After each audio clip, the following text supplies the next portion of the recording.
Salut les amis, j'espère que vous êtes bien. J'espère aussi que vous avez beaucoup d'envie de continuer à connaître la langue française. Aujourd'hui, je vais vous parler d'une fête très spéciale en France.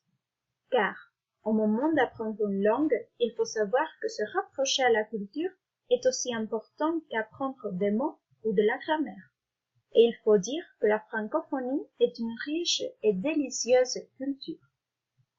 C'est pour ça que je veux vous parler de la Chandeleur. Est-ce que si je dis la Chandeleur, ça vous fait penser à quelque chose? Par exemple, des crêpes?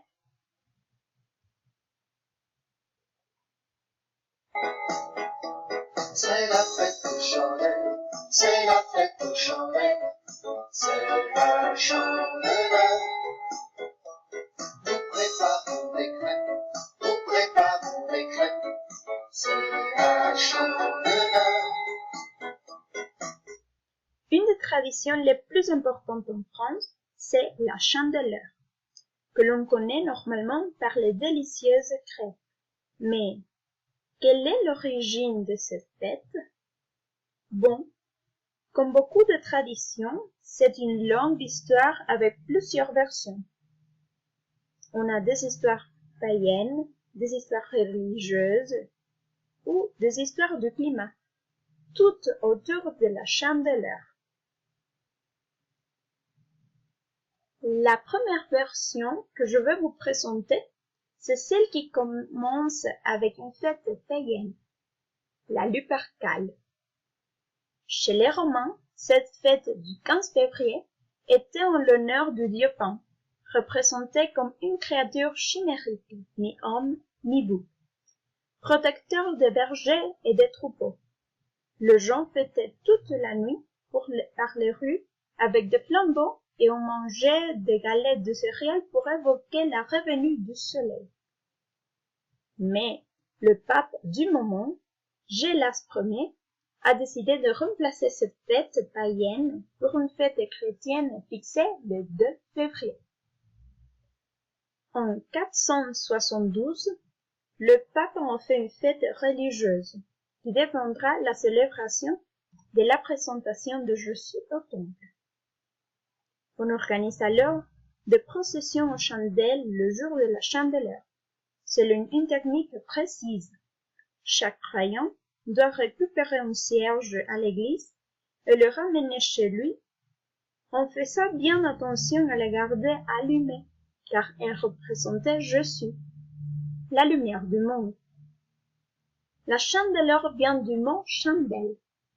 En effet, à l'origine, la Chandeleur vient de l'expression latine Festa Candelarum, qui signifie fête de chandelle.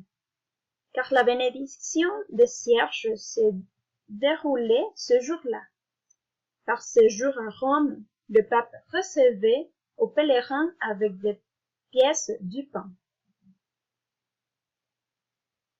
La troisième version que je vous présente, c'est la fête de l'ours, une autre fête païenne. Elle représentait pour le peuple scandinave la fin de l'hiver, quand les ours sortent de leur tanière pour vérifier qu'il va faire beau de nouveau. Le soleil sera dans le ciel pour le printemps. C'est une bonne raison pour fêter, n'est-ce pas? Mais, même si on connaît ces histoires, on se demande toujours pourquoi mange-t-on des crêpes? Bon, aujourd'hui, on connaît surtout la Chandeleur en tant que jour des crêpes.